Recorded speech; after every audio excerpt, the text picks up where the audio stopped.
Ամերիկայում բնակություն հաստատած հայ ազգի Գևորգ Գրիգորյանը մշտապես ակտիվություն է ապահովում իր ֆեյսբուքյան էջում։ Նա ժամանակ առ ժամանակ տարբեր հրապարակումներով է հանդես գալիս, խոսելով Հայաստանում տեղի ունեցող իրադարձությունների մասին, սխալների մասին, որոնք թույլ է տալիս այսօրվա իշխանությունը։ Նա բազմիցս անդրադառնում է ԴՕԿ կուսակցության պատվավոր նախագահ Վարդան Ղուկասյանին, նրա ապօրինի ձերբակալությանը ու նաև ժամանակ առ ժամանակ կոչ անում չլռել ու թույլ չտալ, որպեսզի ապօրինությունը հաղթի։ Այսօր վերջինս կրկին հանդես է եկել ուղիղ եթերով և իր ուղիղ եթերի ընթացքում անդրադարձել է 44-օրյա պատերազմում տեղի ունեցած ամոթալի դեպքերի մասին։ Գևորգը պատմել է, թե ինչպես է ինքը Հայաստանին աջակցություն ցուցաբերել, որպեսզի հայ տղաները լինելով սահմանային գոտում ապահովված լինեն անհրաժեշտ իրերով և անհրաժեշտ պարագաներով, որը կապահովի հայ զինվորի մաքուր քունը, սակայն ինչպես ինքն է նշում, Սուրեն Պապիկյանն ու Նիկոլ Փաշինյանը այդ ամենը յուրացրել են։ Վերջինս իր խոսքում բավականին կոշտ ու կոպիտ է անդրադառնում, նաև հիշելով Սուրեն Պապիկյանի կնոջը։ Բարի երեկո սիրելի հայրենակիցներ, այսօր մենք նորից ուղիղ եթերում ենք, մի քիչ մրսած վիճակ կա, որովհետև եղանակի փոփոխություն կա ու նորմալ է երևի այս սեզոնին մի քիչ sense վատառողջ, բայց դա չի խանգարում մեզ խոսել ճշմարտությունը, քարոզել Տիրոջ խոսքը, որովհետև ժամանակ շատ քիչ է, որովհետև մենք գիտենք, որ թե Աստվածաշունչը, թե իրականությունը ցույց է տալի, որ ժամանակ շատ քիչ ունենք, դրա համար մենք փորձում ենք ուղիղ եթերներ մտնելով, խոսելով ճշմարտությունը։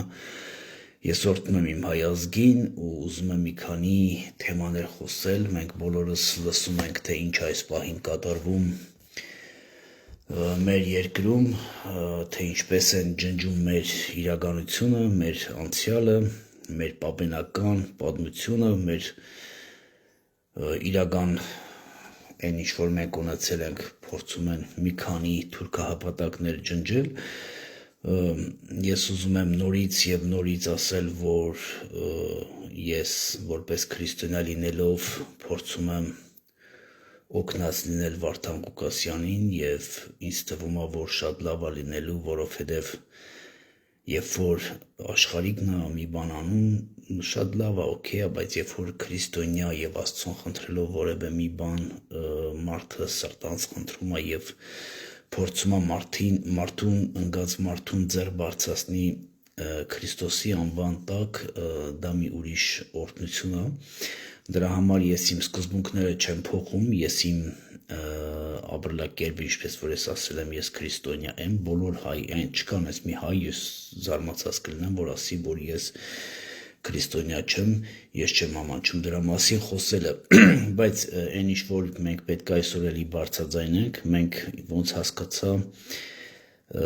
շշուտ ենք լինելու ուղիղ եթերում, որովհետև պետք է խոսել ճշմարտությունը, բաներ, որ այս պահին կատարում է մեր երկրում։ Ես ուզում եմ, որ մեր հայրենակիցները հասկանան եւ ոտքի կանգնեն, որովհետեւ չի կարող շարունակվել այս ամեն ինչը, փորձել մեր երկիրը վաճառելով, մեր երեխաներին սպանելով, մեր հերոս տղեկին սպանեցին, մեր հրամանատարին, մեր մնացած եղբայրներին եւ հարցը նրանում է, որ այսօր 15 միլիոն հայրենակից լսելով լսում է, տեսնելով տեսնում է, բայց ոչ մի բան չի անում։ Դրա համար ես ուզում եմ, որ մի քանի բառ խոսենք Վարդան Ղուկասյանից, կներեք ինձ զանգեր եկե, անջատեցինք, խոսենք մի քանի բան Վարդան Ղուկասյանից, որովհետև ես նորից ասում եմ, Նիկոլ, դու փորձում ես մարդիկ, որ բարձրաձայնել են ճշմարտությունը եւ իրականությունը գիտեն եւ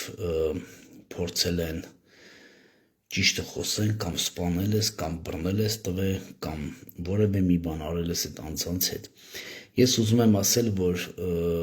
Նիկոլ Փաշուղլի քո մոտ չի ստացվի դա, որովհետև հայի գենը կանգուն է,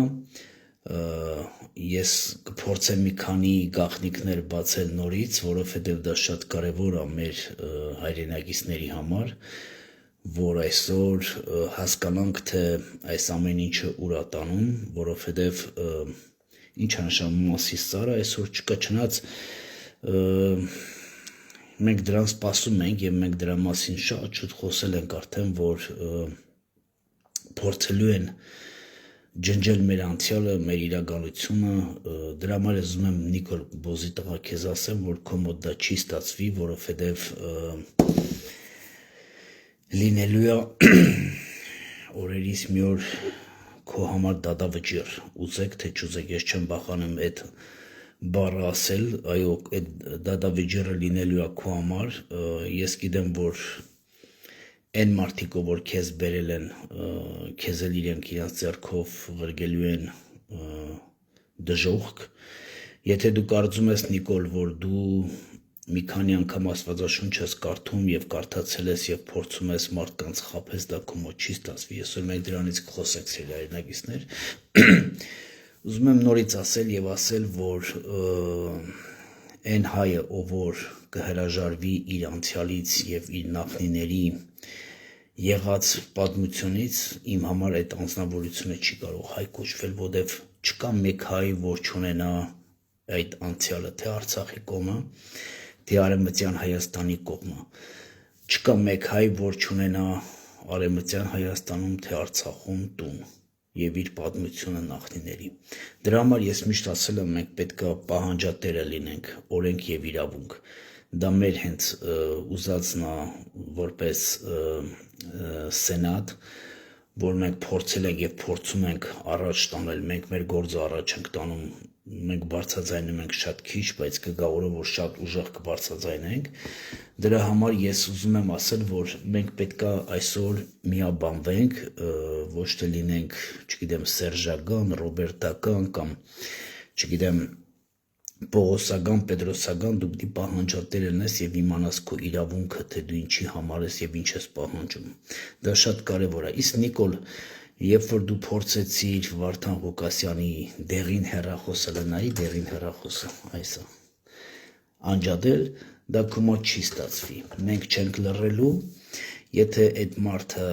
բարձրաձայնել է մեր խնդիրներից, մենք պարտավոր ենք այդ բարձրաձայնելը առաջ տանելու, որովհետև նա երկիր չի վաճառ այդ անձը, երեխաներին չի սպանե, Սյունիքը չի հանձնե, Արարատ սարը վերջնականորեն չի ջնջել, հեսա շուտով Եղեռնը կջնջեք եւ մնացած հարցերը։ Դրա համար այն մարդկանց, որ դու փորձել ես լրացնել, դա քո կարճ խելքով եղել է այդպես, բայց մենք չենք թողնի որևէ մի առողջ մարդու խոսք լրացնելու։ Մենք, սիրելի հայրենակիցներ, երբ որ ես ասում եմ մենք այո, հայի գենը եւ մեր մնացած հայրենակիցները, որ աշխատում ենք, հավատացնում եմ քեզ շատ դժվարությունով, բայց մենք հասնելու ենք մեր ուզածին, ես նորից ասում եմ, դուք տեսնում եք միայն ինձ էկրանից այս կողմ, բայց այն թիմային աշխատանքը եւ այն հայի գենը, որ մենք չենք պատրաստվում ծնկի գալես տեսակ բոզի տղեկի եւ մնացած թուրքահապատակների դեմ, չենք վախենում որևէ մի երկրում դա բարձրաձայնելու, որովհետեւ մեր իրականությունից ինչի պետք է մենք վախենանք, եթե ես իմ իրավունքը գիտեմ եւ ինձ պաշտպանել գիտեմ ամեն բնակավարում, ես ինչի պետք է վախենամ, թե որտեղ եմ, թե ով կգա իմ հետևից։ Որևէ մի եվրոպացի չի կարող կասկածի տակ դնել, որ Արևմտյան Հայաստանը դա Հայաստանն է, որևէ մի եվրոպացի չի կարող ինձ համոզել, որ ցեղասպանություն չի եղել, քանի որ թուրքահապատակ Նիկոլն ասում է 50-ից ավել ազգեր ասել են ցեղասպանություն եղել է, բայց մեջը ինչ կա, էդի քո համար մեջը ոչ մի բան չկա, որովհետև դու թուրքահապատակ բոզի տղա ես, ես քեզ միշտ ասել եմ այդ բառը, իսկ մեր համար շատ բան կա, որ մենք մինչև վերջ պահանջելու ենք, որովհետև կա այնտեղ իրավական դաշտ, որ մենք այդ իրավական դաշտով գնում ենք մինչև այսօր, ինչ է դու ստորագրես, Նիկոլ, մեկը համապատասխան տեղը դա մտնելու այդ թղթերը, որովհետև չի լինելու։ Ես ուզում եմ սիրելի հայրենակիցներ մի բան ասել, որ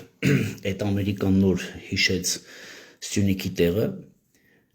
թե Իրանը չգիտեր այդ Սյունիքի տեղը։ Ես հանդիպել եմ 2 օր առաջ շատ լուրջ հանդիպում կար Իրանի մեր հայրենակիցների հետ, այդ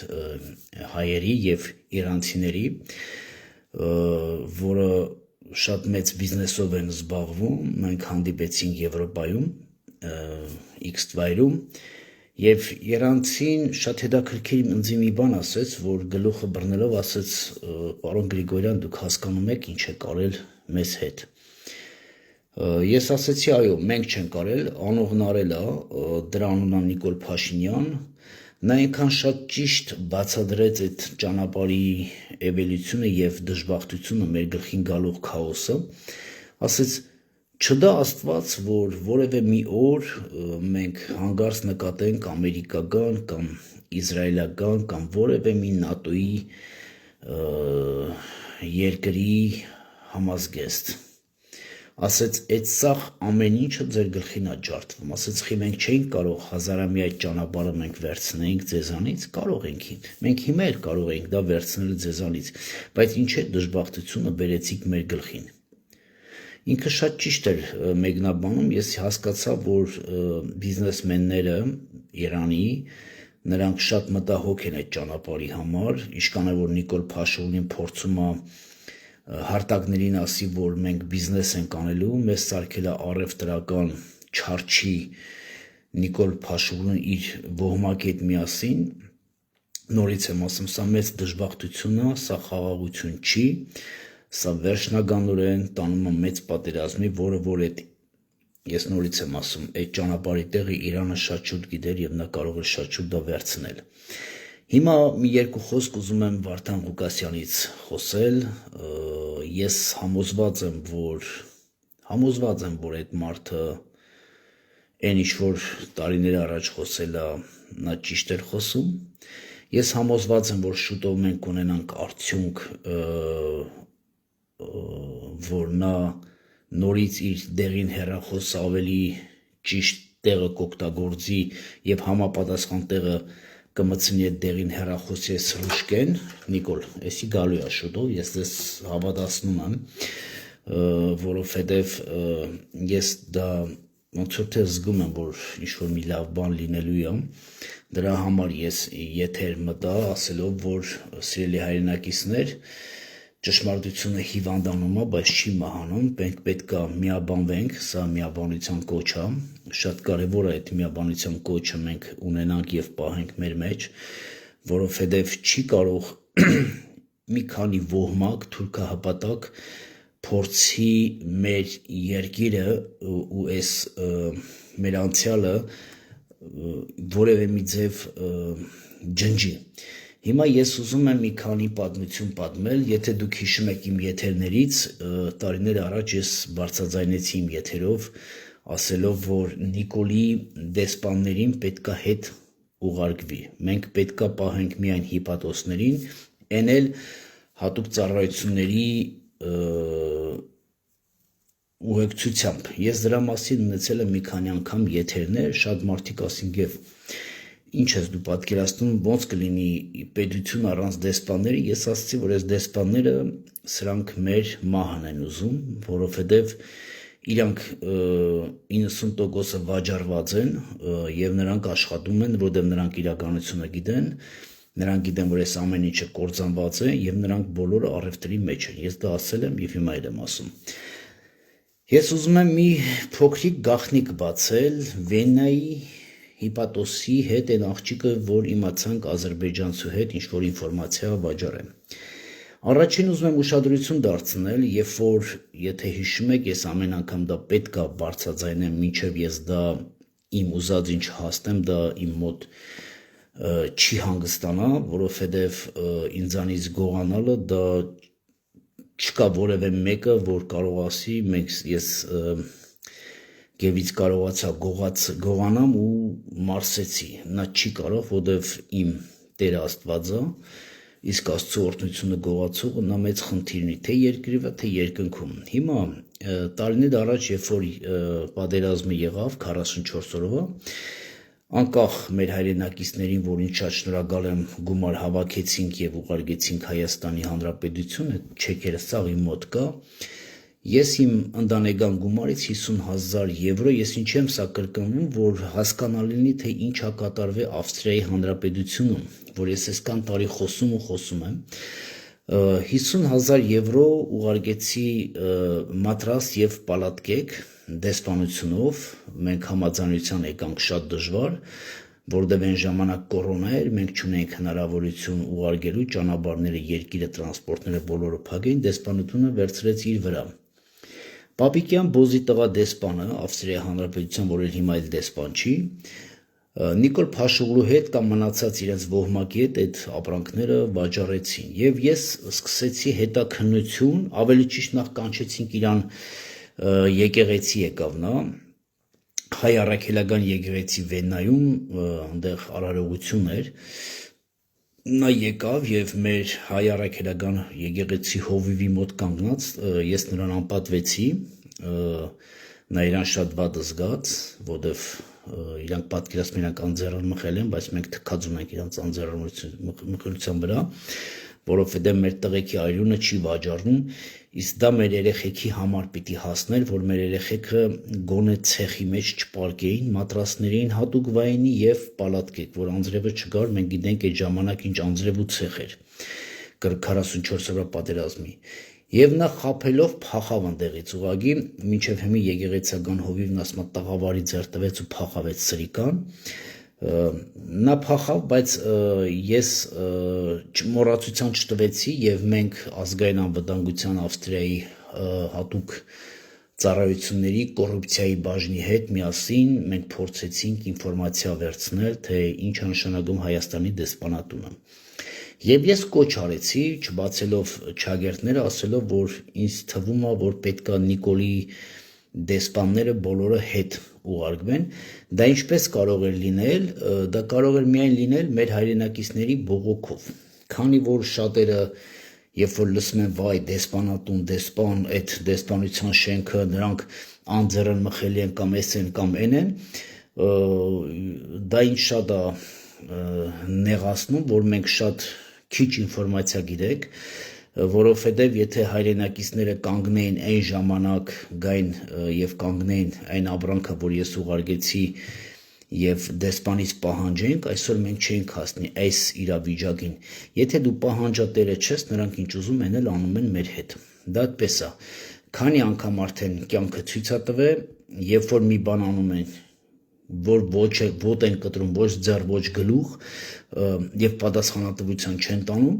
այդ մարդիկ շարունակում են նույնը անել։ Ես հեսա գգամ այս շարունակությանը եւ այդ դեսպանատունը, որ Վենայի Հանրապետությունում կա, կռվից հետո եկավ Տոնոյանը, Պատրոն Դավիթը եւ այնտեղ ես հարց էի բարձրացնում, սրանք ինչ գործ ունեն, այստեղ էս ինչ մախինացիա են գնում։ Իմ համար հասկանալ էր, հետո եկավ Արցախի նախագահ կոչվածը, որ հիմի Բերդում եկավ ստեղ 100,000 տվեց արյունը լված, ստամոքսը լված, մեր երեխեքի արյան գնով։ Հիմա նայեք, ու այսօր հիպատոսին այդ ջայլ աղջկան բռնում են որպես ազգային դավաճան։ Լավ են անում, նրանք ով թողեց այդ ազգային դավաճանին մտնել Հայաստանի հիպատոսություն Ես որ ասում եի, բայց ձեր ազգային անվտանգությունը արտաքին ուր է, ես դրա մասին հիշողները կարող են դա հաստատեն, որ ես շատ անգամ էի խոսում դրա մասին, դուք չունեք այդ ազգային անվտանգություն կոչվածը, դա մի հատ, չգիտեմ, ձեռի հեռախոսով մի հատ կառույց է, որը ով ինչ ուզում այդ պահին անում է, եւ ես մի քանի անգամ բարձրաձայնեցի, որ այս շինությունները պիտի փակվեն, որովհետեւ հարց եմ ուզում տալ Վենայի հիպատոսը, օրինակ Վենայում նստած ինչ ինֆորմացիա պետք է տալ Ադրբեջանցուն։ Կարող եք մի պահ մի հատ հասկանաք, թե ինչ է կատարվել այստեղ։ Ուրեմն ես ուզում եմ առաջի ուշադրությունը վերցնել մեր հայրենակիցներին, որ Ավստրիայի Հանրապետությունում է ապրում, լինելով հայկական փաստաթղթով, թե լինելով ադրբեջանցի հանձնված ցավոք։ Մենք ունենք այդ դեպքերը։ Հիմա ես կանդրադառնամ այդ դեպքերին, չնայած կարող է շատերից սրտով չլինի, բայց դա ձեր խնդիրն է, սա դառը իրականություն է, բայց մենք պիտի ուշադրություն դարձնենք մեր անվտանգությանը, մեր երկրի սահմաններին։ Առաջինը նրանք տվել են ինֆորմացիա մեր հայրենակիցներից, թե քանի հայրենակիցը ապրում Ավստրիայի Հանրապետությանը։ Ակտիվները, այն ակտիվները, որ ցույցեր են կազմակերպել, այն ակտիվները, որ գումարներ են հավաքել, այն ակտիվները, որ դեմ են ադրբեջանական եւ այս առևտրին, Հենց այս թեմաներն էր, որ ես գիտեի, բարձրաձայնում է իշքան, որ տրված էր ինձ իրավունքը, որովհետև կային գաղտնիքներ Ավստրիայի ազգային անվտանգության հետ միասին կապված, որ չի կարելի ամեն ինչը հիմա էլ չի կարելի շատ բան բարձրաձայնել, բայց ինչ որ այա ես դա տեսել էի, որ այդ ամեն ինչը կատարում է եւ մի քանի անգամ ձեզ իշքան որ կարացի, բարձրաձայնեցի, որ պետք է Նիկոլի դրած դեսպանները նրանք մեր բողոքով հետ վերադառնան հայրենիք, որովհետև Նիկոլի ինչ-որ որոշում է, սրանք ստեղ հաստատում են, քանի որ մենք չունենք առողջ հայկական լոբինգներ եւ համայնքներ, որը ես տարիներ արդեն աշխատում եմ այդ կամուրջների վրա ունենալ առողջ համայնք, դուխով եւ հարուստ համայնք, որը կարողանա լուբոյ րոպե չվախենա գնա եւ կանգնի դեսպանության առջեւ եւ ասի բոզի տվեք դուք էս ինչ եք անում, այս մարդու ապրանքը ուր է կորել, դեռ չունենք ցավոք, դրա համար կատարումը այն ինչ որ կատարվել է։ Առաջինը այդ աղջիկը հիպատոս կոչվածը նա տվել է ինֆորմացիա, ես այսպես եմ կարծում, սա իմ կարծիքն է, ասենց բարձրաձայն է, նա տվել է Ավստրիայի Հանրապետության բոլոր մեր հայրենակիցների ակտիվները, նշանակում է ձեր անուն ազգանունը եւ մնացած ինֆորմացիաները, դա Ավստրիայի, թե հիմա Գերմանիայում, Շվեյցարիայում կամ մնացած կողի երկրներում ինչա կատարում հիպատոսներում, դա թող Նիկոլը այսօր մտածի, չնայած ինքը թուրքահպատակ է, իրան ձեռ է տալի, որ մեր հայրենակիցներին նա փորը տա։ Ինչի համար է սա շատ կարևոր բարձրաձայնել, երբ որ ես Ավստրիայի դեսպանի Պապիկյանի վրա խորխեցի, ասենց ասած, շատ վատ ձևով, ու չվախենալով որ նա դեսպան է, որովհետև իմ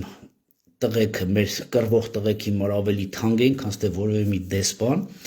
Ես նույնը ազգային անվտանգությունում, երբ որ ինձ կանչեցին, ես եկել էի Հայաստան, կանչեցին ինձ այնտեղ, ես գիտեի, որ այնտեղ ինձ ձայնագրում են, ինձ թուղթ տվեցին շնորհակալական, ես ասեցի, էսի կմտցնեք Պապիկյանի կնոջ հետևը, հիմա եմ ասում դա, ես իմ ասածները երբեք չեմ հերքա ու չեմ հերքի, որտեղ իմ տեսակը այդ հերքող տեսակը չի, ես ինչ որ ասում եմ, կա մի պատասխան, որ ինձ ասում են ու պիտի տարա, պետք է ինքը բերի, այդ անձին բերեք, ես ու պիտի կանեմ, թե ինչպես են այդ թուղթը մտցնում համապատասխան տեղը, դա է իմ ասածի տեսակը, պետք է ես անեմ էդի, ուրիշ բառերով ես չեմ կարող պատասխանեմ, եթե ես ասում եմ, ես պետք է անեմ, եթե մեկը կկասկածի, որ գևը այդ համապատասխան թուղթը չի մտցնի Պապիկյանի կնոջ հետևը ու կեսնել Պապիկյանի, խնդրեմ, բերեք երկուսին կամ համապատասխան տեղ ասեք, ես այդ իրանց շնորհակալական թուղթը կմտցնեմ իրանց համապատասխան տեղը, որովհետև դա ազգային անվտանգությունում արդեն զապիսել են, նրանք փորձում են ինձ պարոն Գրիգորյան, խնդրում եմ կոռեկտի մեջ, նրանք մեր գոլեգաներն են, ես նրանց գոլեգա չեմ ճանաչում, որ ես զինվորի համար ուղարկեմ օգնություն այդ պահին, որ մեր տղեկը ունենան մատրաս ու պալատկա ու դրանից հետո իրանք տանեն եւ վաճառեն։ Ես ասել եմ Պապիկյան, քանի ես սաղ եմ, ես քո կնոջը հիշելու եմ այդ թուղթը, ոնց եմ մտցնելու իր հետևը, ոնց ուզում ես դրա հետ հարմարվի, եթե չէ, կեթաս Խոսրով Հարությունյան, եթե չեմ սխալվում, աներոջդ կասես գևն ասում է բեղերդ պոկելու եմ մտցնեմ աղջկատ հետևը, որովհետև դու գողացել եք իմ զինվորի, իմ տղեկի եղած այն բանը, որ իր այդ բան իրանցը պետք էր։